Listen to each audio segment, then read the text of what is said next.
네, 안녕하십니까 모드게러지 시청자 여러분. 오늘 자동차 리뷰는 신청자분의 차량 G70에 대해서 알아볼 건데, 요거는 제가 관심 있어 하는 3.3 트윈터보 차량이에요. 그래서 기본 제원은 370마력의 52토크, 상당히 준수한 출력의 마력이 나오고 있어요. 340i랑 토크랑 마력이 비슷하다. 10마력 낮긴 하지만 우리에게 매핑이 있다. 이 차량 같은 경우 실제로 매핑만 했을 때 휠마력으로 100마력 이상 올라가는 잠재력이 좀 높은 엔진이 탑재되어 있어요. 제가 개인적으로 3.3 터보를 좋아합니다. 암행 순찰한테 한번 그래가지고 좋아요. 그 암행 순찰차들도 매핑이 되어 있는 걸로 알고 있어요. 그래서 웬만한 수입 스포츠카들도 이 차량을 보면 이제 도망갈 수 없다. 고속도로에서 만나면 이게 아군인지 적군인지 판단하는데 조금 걸리는 그런 특징이 있어요. 경쟁 모델부터 일단 살펴보면은 현대 스팅어가 있고,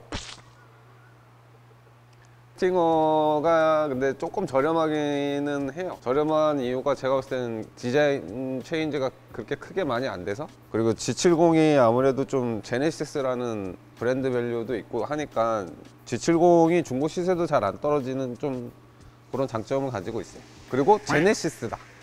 그 다음 경쟁할 수 있는 게 이제 3 시리즈인데 8천만 원. 그래서 이제 가격 갭 차이가 3천만 원 이상 나고, 제가 느낄 때는 340i보다 저는 개인적으로 G70을 좋아합니다. 그 다음 경쟁이 이제 C클래스. C클래스의 이제 C300. 근데 C300이 7,260만 원. 근데 마력이 많이 낮죠. 258마력에 40토크인데, 근데 가격이 이제 2천만 원 이상 차이 나니까 솔직히 경쟁을 한다고 하면 C200인데, C200은 옵션이 너무 많이 빠지다 보니까 역시 이제 제네시스 쪽으로 저는 편향돼 있다. 그 다음에 아우디 A4가 있는데, 이건 제게요. 이건 뭐. 그럼 이제 엔진룸 열어서 시작하도록 하겠습니다. 엔진룸 이제 열었는데, 여기 쇼 마운트나 타워는 이제 G80처럼 알루미늄 다이캐스팅까지는 아니고, 얘가 이제 공차 중량 1700대니까 뭐 나쁜 구성은 아니에요. 그리고 보강 스트럿도 잘 되어 있는 편이고, 그리고 엔진이 이제 생각 외로 많이 나와 있네. 람다 엔진 계열 치고는 조금 나와 있는 경향이 있는 것 같아요. 높고 좀 앞으로 나와 있어요. 그러니까 이 녀석이 올라갔을 때 그런 성향이 있고, 요게 이제 G80이나 G90이나 이런 데 올라갔을 때는 또 여유가 굉장히 커요. 그리고 좀 저중심 설계를 해서 G90은 얘가 좀 낮게 보이는 경향이 있어요. 차체가 이제 크고 하니까. 요 G70에는 그렇게까지 세팅을 할 수가 없는 좀 작은 차체라고 볼 수도 있는 거죠. 얘도 이제 모듈러 플랫폼 같이 쓰려고 했던 것 같기는 합니다. 그래서 엔진룸에 보면 현대차답지 않게 이게 공간이 굉장히 타이트해요.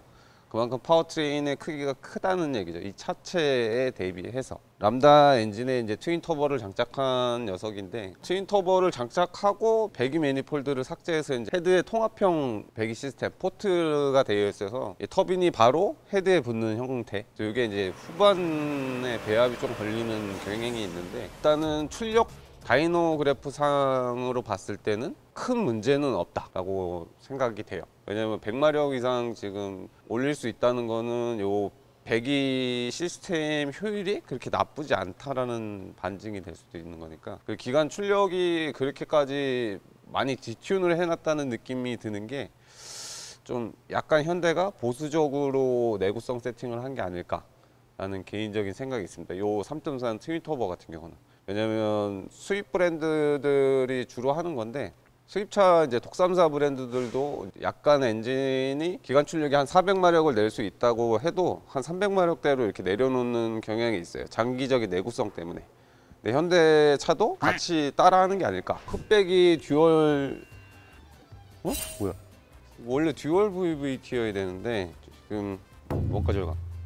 아무튼 얘가 이제 VVT가 전자식으로 바뀌면서 이제 애킨슨 사이클을 재현하는 압축 행정의 배기 밸브를 살짝 열어놔서 압축 행정보다 폭발 행정을 길게 가져가는 그런 내부 EGR 시스템이 탑재되어 있는 녀석이에요. 그래서 여기 캠 어저스트를 조정해서 그 내부 EGR 장치를 활성화시키면 연비가 올라가고 기관의 정숙성, 그리고 이제 배출가스 저감 효과도 있는 내부 EGR 장치가 탑재되어 있다. 그러니까 내부 EGR 장치는 흡기로도 이제 어느 정도 역류를 해요. 그래서 흡기 밸브 타르 문제도 조금 있는 이제 방식인데, 그게 이제 듀얼 포트 인젝션으로 하면 해결이 되는데, 이 녀석은 직분사다 아직까지는. 그래서 직분사 인젝션이라서 웬만하면은 연료 첨가제나 주기적으로 사용해 주는 게 저는 좋다라고 생각합니다. 특히 내부 EGR 장치가 활성화될 때 그 거마웃 같은 경우는 그 고온에서도 버티는 성향이 있어서 흡기 밸브 타르 누적이 조금 덜하다고 해요. 거마웃이나 불스원샷 같은 케미컬을 조금 사용해 줘야 되는 엔진이 있다라고 저는 개인적으로 생각한다. 그래서 370마력의 파워트레인의 트윈 터보, 그래서 트윈 터보 시스템도 수입차들처럼 순행식 인터쿨러를 가지 않고 이제 공랭식 인터쿨러를 갔는데, 다른 3.3 트윈 터보 순행식 시스템 같은 경우는 이 앞쪽에 이제 순행식 인터쿨러가 붙습니다. 그 녀석들 같은 경우는 근데 100마력씩은 안 올라요. 그래서 순행식 인터쿨러의 최적 때문에 마력이 이렇게 크게 올라가진 않는 경향이 있는데, 이 공랭식 인터쿨러를 사용하는 이 3.3 트윈 터보 같은 경우는 출력을 많이 높일 수 있다. 이 엔진은 좀 특이하게 이제 가변식 오일 펌프랑 서머스탯이 장착되어 있어요. 얘가 스포츠 모드를 활성화시키거나 스포츠 주행이라고 판단되면은 서머스탯이라고, 저희가 냉각수가 라디에이터로 순환하는 그 문을 열고 닫고 해주는 서머스탯이 일정 온도가 올라가야지만 열리는 기계식 방식인데, 이 3.3 트윈 터보 같은 경우는 그 안에 열선을 깔아놔서 뭔가 스포츠 주행을 활성화돼서 기관이 열을 받을 것 같으면 열선을 켜서 서머스탯을 강제로 여는 기능도 있어요. 이 엔진 열 관리나 이런 게 조금 더 얘가 유리하고, 국산차에서 찾아보기 힘든 가변식 오일 펌프가 탑재되어 있는 녀석이에요. 정석 크루징 주행을 하면 오일 압력을 내려서 이제 엔진이 조금 더 부드럽게 회전할 수 있게 하고, 고RPM이나 스포츠 주행 때는 또 오일 압력을 올려서 내구성을 확보하고 많은 오일을 엔진으로 회전시키는 그런 특이한 게 탑재되어 있는 녀석입니다. 이 람다에서 조금 아쉬운 부분이라고 하면 이제 배기 매니폴드가 삭제돼서 계속 헤드 온도가 올라가는 그런 단점이랑, 그리고 요 기계식 워터펌프를 아직도 사용을 한다는 거. 기계식 워터펌프가 상시로 물려있기 때문에 이제 기관 출력도 어느 정도 영향을 주는 거고, 이제 람다 엔진들이 결정적으로 이게 역뱅크 설계가 좀 잘 안 돼요. 그래서 벨트가 뒤로 가는 형태로 하면은 이 앞쪽 공간이 더 여유가 있기 때문에 그런 장점이 있는데, 현대차는 아직까지도 이 앞쪽 공간 여유가 있다 보니까 이걸 굳이 아직 뒤로는 보내지 않고 있어요. 그리고 요 엔진은 좀 특이하게 타이밍 체인이랑 그런 장기적인 내구성이 괜찮아요. 서킷 운영을 해도. 그래서 이게 나는 괜찮은 파워트레인이라고 생각을 한다. 개인적으로 G70 난 좋아하는 차야. 요 신형 페이스리프트 된 거는 모르겠어. 구형이 더 멋있는 것 같아. 생긴 게 라이트부터 좀 옹졸하잖아 얘가. 구형이 조금 더 이쁘고, 요 라이트 적용된 건 난 개인적으로 빨간색 그 차는 이쁘더라고. 근데 이건 개인 취향이니까. 현대차 원래 이건 다 생짜 고무 썼는데 이거 다 실리콘 호스로 바꿨고, 이 실리콘 호스도 이중 레이어. 안쪽은 오일이나 그런 거에 강한 레이어가 들어가 있고, 바깥쪽에는 실리콘 호스의 강성을 확보하기 위한 코어라고 하나? 이게 이제 실밥이 하나당 원 레이어라고 치면 얘는 지금 6나 5 레이어. 그래서 요 실리콘 호스는 굉장히 비싼 거다. 그리고 이 실리콘 호스인데 꺾이면서 커지는 이런 이제 레두샤라는 이런 형태의 제품은 공장에서 이렇게 찍어낼 수가 없어요. 이게 다 수제작으로 만드는 거예요. 요건 생산성도 굉장히 떨어지는데, 그래서 고무호스를 선호하지 보통 브랜드들이. BM 엔진들도 이게 고무호스야. 비사치.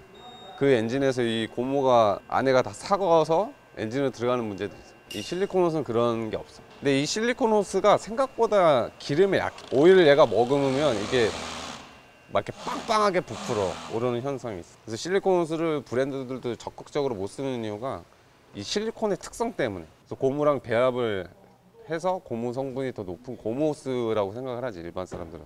근데 나는 이 실리콘 호스를 좀 잘 아는 편? 그때 그 관련해서 일을 하셨다고 하지 않았어요? 제작을 했지. 납품을 하고. 전국 팔도에 실리콘 호스는 한 10만 개 팔아본 것 같은데. 이 실리콘 호스 이렇게 이중 레이어는 되게 비싸. 그래서 이거는 잘한 선택이다. 그리고 이게 1세대 산타페 때 이게 고무 호스였거든. 이게 악셀을 탁 놨을 때 실리콘 호스가 아닌 고무 호스가 이렇게 쑥 찌그러지면서 시동이 꺼지는 현상이 있었어. 그래서 현대도 좋됐다.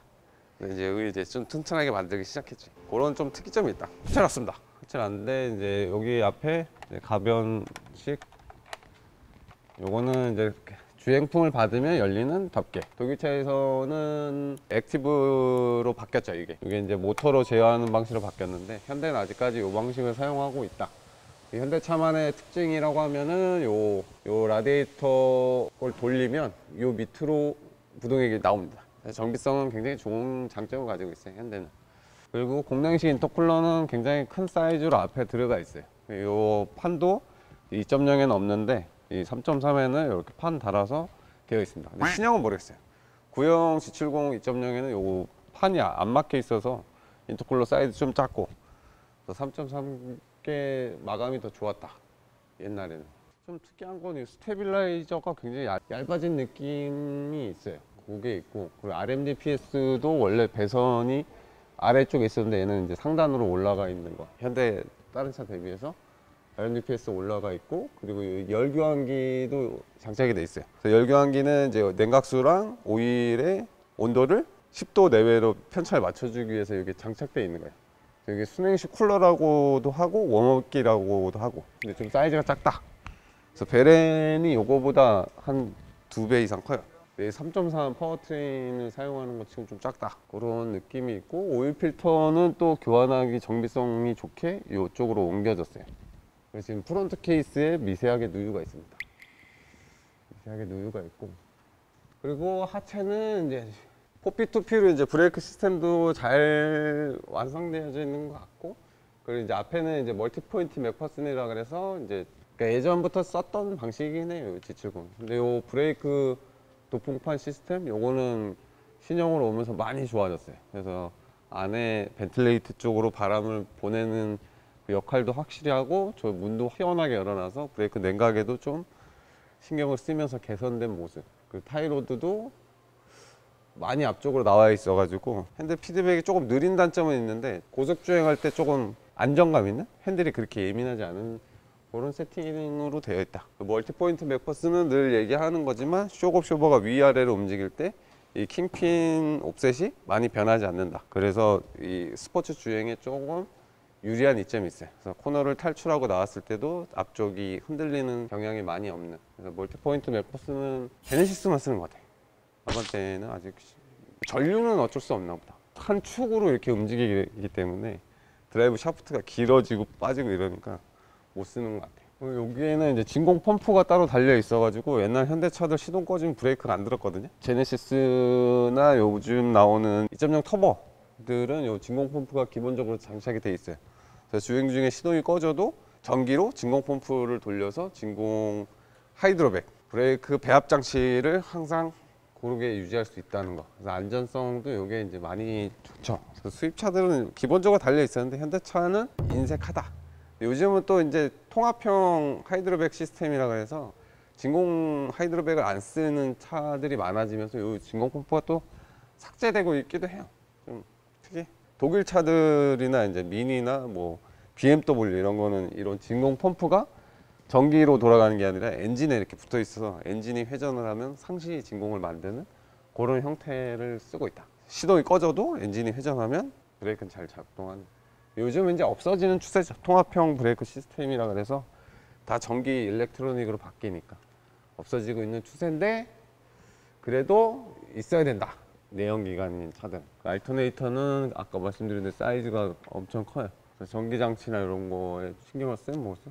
여기 좀, 그 RMDPS가 맨 앞쪽에 장착되어 있으니까 이 요크라고 하는 요크 스프링이 2번 꺾이게 되어 있어요. 스포츠성 어느 정도 신경 쓴 차라서 그런지 몰라도 이게 스프링강으로 되어 있어요. 이게 알루미늄으로 되어 있는 차들은 이제 정숙성을 많이 요구하는 차들, 그런 게 알루미늄으로 되어 있고, 이 집결성이 좀 높은 거를 선호하는 스포츠카들은 또 스틸 스프링강으로 되어 있고, 벨로스터 N이나 아반떼 N이 이게 이제 스프링강으로 되어 있어요. 일반 쇠가 아니고 자가 복원력이 있는 스프링강으로 쓴다. 이 녀석은 이제 타이로드를 바깥쪽으로 빼놓고 여기 요크를 스프링강을 쓰는 게 조금 아이러니하긴 한데, 엔진 마운트랑 브라켓은 알루미늄으로 잘 만들어져 있고, 터보 이제 리턴 라인, 터빈 오일이 리턴되는 라인도 잘 되어져 있어요. 독일 차들은 저기 고무로 되어 있어서 오래 쓰면 삭아서 거기서 오일이 새는데, 요거는 스틸로 만들어져 있어가지고 장기적인 내구성은 이게 더 좋을 것 같아. 근데 이제 스타트 모터 교환하려면 요 엔진 마운트 브라켓을 풀어야 되는, 너무 작은 차체에 이렇게 넣으니까 어쩔 수 없는 것 같아요. 엔진 오일 배출구가 여기 있네. 그럼 여기 다 묻잖아. 근데 옛날 같지 않아. 그래서 오일팬도 강성이 있게 이렇게 벽을 세워놔서 뒤틀림이나 휜 강성이 높고 엔진 블럭 강성이 굉장히 좋아요. 구형 람다 대비. 블럭 강성이 좋아야 되는 게 일단 과급 터보로 넘어간 이유도 있고, 신형 엔진들은 이 블럭 강성을 굉장히 좀 많이 신경 쓰는 것 같아요. 그래서 옛날처럼 세타 엔진 오일 관리 좀만 잘못해도 엔진 스크래치 이슈가 엄청 많았는데, 이 신형 람다 엔진들은 그런 스크래치 이슈는 많이 없는 것 같아요. 그래서 블럭 강성이 굉장히 좋아졌다, 그런 장점이 있고, 이제 G80은 이 서브 프레임도 알루미늄인데 G70은 스틸이다. 스틸이라서 뭐 좀 아쉬운 부분이 있는데, 일단 이게 5천만 원대잖아. 4,800만 원. 괜찮은 마감 같아요, 가격 대비. 저는 개인적으로. 근데 이제 아직 독3사 대비해서는 조금 떨어지는 경향이 있어 보이긴 해. 뭐라 해야지, 이렇게 좀 잘 만든 게 아니라 그냥 펑펑 찍어내는 그런 스타일이라서 조금 아쉽다? 금액을 생각해야 되니까. 이거 후륜이죠? 그래서 사륜이랑 후륜이랑 선택하시면 뭐가 좋으실까요? 사륜이 일단 괜찮아요, 요즘 신형은. 그러니까 신형 현대차 사륜 구동이 왜 괜찮냐면 독일 차랑 똑같이 가져가고 있어요. 독일 차랑 똑같이 가져가고 있다는 게 뭐냐면, 가운데 이제 클러치 팩을 달아놔가지고 그 클러치 팩으로 이제 뒤에 100%만 보낼 수도 있고, 그래서 정속 주행이나 연비 주행할 땐 뒷구동으로만 돌아가고, 그 언더스티어나 오버스티어가 생겼을 때는 그 클러치 압력을 조절해서 이 앞뒤 배분을 나누는 거지. 스바루처럼 아니면 아우디처럼. 근데 아우디 같이 토센 쿼트로처럼 그렇게 기계적으로 정직한 움직임을 보여주진 않는데, 그 신형 요 사륜 구동 시스템은 괜찮아요. 승차감도 괜찮고, 그리고 앞쪽 구동이 필요할 때 급가속이나 언더스티어 이런 거 발생했을 때는 BMW가 썼던 시스템인데, 이 언더스티어가 발생하면 외륜 바퀴랑 내륜 바퀴가 있으면 이 앞쪽 바퀴에 이제 브레이크로 저길 잠가서 이제 언더스티어를 제어하고 안쪽으로 헤드성을 좋게 만드는 그런 시스템이 잘 돼 있어 지금 현대가. 탑이 뜬 거지. 그래서 신형은 사륜을 넣는 걸 괜찮게 나는 생각한다. 그리고 뒤에 오면 이제 현대 파워텍 8단 젠2 람다 TGDI, 그러니까 터보 가솔린 다이렉트 인젝션 TGDI 전용 파워텍 8단 미션이 들어가 있어요. 그래서 변속 속도나 반응성은 ZF 대비 좀 떨어지는데, 근데 뭐 그건 안고 가야죠. 어쩔 수 없어요. 배기도 이제 여기 최저 지상고 때문에 타원형으로 만들고 밴딩도 꺾었는데 뭐 주름 잡히고 이런 것도 없어요. 세종 머플러라고 전 세계적으로 좀 잘 만드는 브랜드. 배기 행거 시스템도 독일 차처럼 이제 미션이랑 엔진에 이렇게 다이렉트로 묶어놔서 엔진 사운드랑 엔진 진동을 실내로 어느 정도 유입시켜가지고 스포츠 주행을 할 때 좀 운전자가 이 진동이랑 필링을 느낄 수 있게 되어 있다. 근데 독일 차들은 원래 이렇게 했어요. 네, 뒤로 왔는데 뒤에는 이제 좀 특이한 EPB 브레이크 시스템으로 바뀌어져 있어요. 독일 차에서도 못 보던 방식을 사용하고 있어요. 뒤쪽은 이제 브레이크는 투피스톤에 전자식 감쇄력을 조절할 수 있는 가변 댐퍼가 장착이 되어 있어요. 전자식 서스펜션 옵션을 넣을까 말까 고민하시는 분들도 있다고 하는데, 그러니까 요 LSD보다 요 전자식 서스펜션이 체감이 더 많이 돼요, 신형들은. 그래서 전자식 서스펜션 넣는 거를 추천드립니다. 뒤쪽 멤버는 이제 제네시스 코페에서 많이 보던 형상으로 되어져 있는데, 뭐 요런 암이나 이런 게 다 스트레이트 형태로 되어 있어서 기형학적으로 막 그 독일차처럼 공간 안 나오는데 억지로 우겨는 막 그런 느낌은 없어서, 스트레이트로 되어 있는 데는 또 스틸을 써가지고 원가 절감을 했습니다. 제네시스 코페 대비해서 많이 발전된 모습은 사실 없어요. 네, 디퍼런셜이 이제 알루미늄 케이스로 바뀌면서 좀 개선된 거, 그리고 뒤에도 이렇게 투 포인트 이렇게 잡아서 뒤쪽 디퍼 구속력을 좀 높인 거. 근데 이게 이제 파워 주행을 했을 때 토퍼 스티어가 좀 생기는 현상이 있어요. 근데 얘는 뭐 전자장비나 이런 게 좀 많이 좋아졌으니까 젠쿱 대비해서, 하긴 뭐 이제 20년 다 돼가는데 좋아져야죠. 근데 이 알루미늄으로 바뀐 거는 저는 강추. 드라이브 샤프트도 중공 샤프트로 되어져 있고, 뒤에 너클이랑 이런 주요 부분은 다 알루미늄 사용해가지고 경량화랑 이제 부식에 좀 높은 거. 뒤에도 스텝이 되게 얇아. 전체적으로 그냥 다 소프트하게 세팅해 놓은 것 같아요. 전자식 댐퍼가 있으니까 더 소프트하게 갈 수도 있는 거죠. 그리고 얘는 요 센서랑 G 센서랑 그런 각 가속도 센서가 8개인가 9개씩 들어있어요. 생각보다 되게 똑똑한 서스펜션이다. G70 1세대 때는 이게 제어를 너무 다방면으로 해서 전자식 서스펜션이 킨 거랑 안 킨 거랑 별 차이가 없었어요. 얘가 제어를 너무 심하게 하니까. 근데 신형으로 오면서 그거를 하드 할 땐 하드하게 잡아주고 소프트 할 땐 소프트하게 풀어주고 이런 게 로직 개선이 많이 돼서 신형들은 좋다고 하더라고요. 안 타봐서 모르겠어. 뒤에는 이제 낙하산을 크게 달아놔서 이제 고속 주행 안정성을 확보하는 뒤에를 이렇게 딱 공기를 가둬놔서 그래서 이제 뒤에 커다란 낙하산으로 이제 주행 안정성을 높였다. G70 이렇게 짧게 살펴봤는데 저는 이제 개인적으로 G70이라는 모델 자체를 좋아하다 보니까 약간 편파적으로 나갈 수도 있을 것 같아요.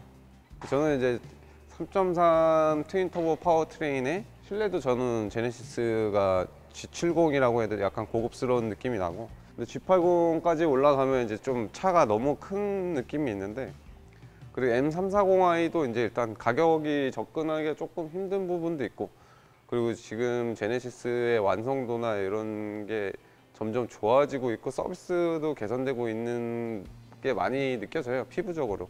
근데 지금 수입차들, 신차들 품질 이슈가 굉장히 많아지고 있어요. 그래서 수입차 품질 이슈랑 AS 이런 것 때문에 지금 제네시스 브랜드가 굉장히 많이 올라가고 있는 것도 사실이에요. 아우디는 지금 점유율이 1%까지 추락하고 있는 마당에 아우디의 빈자리를 제네시스가 메꾸고 있는 것 같은 느낌이 드는 게 사실이에요. 무난하고 준수하고, 그리고 디자인적이나 성능적인 부분에도 괜찮고, 그리고 무엇보다 신형이잖아. 페이스리프트 그냥 신형 타는 맛의 이 간지는 제네시스만한 브랜드가 없어요. 뭐 옵션도 빵빵하고. 제네시스는 한번 타보면은 진짜 타보신 분들이 많이 선택하는 브랜드 중에 하나예요, 아우디 같이. 그래서 제네시스는 이렇게 G70 마무리하도록 하겠습니다. 시청해주셔서 감사합니다. 일단 질문 주신 게 3시리즈 340i랑 C43AMG랑 아우디 S4 대비 경쟁력? 가격 대비 경쟁력은 얘기가 굉장히 높죠. 그리고 출력도 굉장히 높고, 그리고 제가 만약에 이 차를 산다고 하면 저는 매핑을 바로 할 거거든요. 필마력으로 430마력이 나오는 차를 타고 다니는 거니까 340i나 뭐 S4는 경쟁이 사실 안 된다라고 생각해요, 저는 개인적으로. 실내 구성도 그렇고 반자율 주행이랑 이제 제네시스 라인업 밸류가 있으니까. 그리고 3.3 엔진이 나온 지 시간이 꽤 됐는데 아직 경쟁력이 있는 엔진이라고 보시나, 예, 경쟁력이 굉장히 높죠. 일단 람다2 때부터 트윈 터보 탑재해가지고 계속 개선됐던 모델이라서 요 엔진은 이제 내부 EGR 장치도 있고 애킨슨 사이클을 재현할 수도 있고, 그래서 이 엔진 같은 경우는 경쟁력이 굉장히 높아요. 그 마력이 일단 370마력이 넘어가니까 절대 떨어지는 출력이 아니라는 거. 그리고 배기 소리도 좋고, 그리고 V6 람다 엔진의 그 특유의 그 진동 없는 그런 실키6랑 저는 견졌을 때 람다가 뒤처지지 않는다고 생각합니다. 그 G70 현재 타이어 세팅을 어떻게 보냐, 373마력인데 후륜의 2호는 좀 얇지 않나. 2호뿐이 안 돼? PS4S는 들어가야죠. 이제 안 그래도 타이어가 얇은데 이제 좀 그립력이 조금 떨어지지 않을까. 근데 뭐 그냥 데일리로 타기에는 나쁜 타이어는 아닌 것 같은데, 저라면 이제 좀 키울 것 같긴 해요. 특히 이제 앞에가 돌도로인데 이게 언더 성향이 조금 있는 차라서, 그래서 앞에를 하이그립 타이어로 바꾸고 245에 275 이렇게 세팅할 것 같긴 합니다, 저는.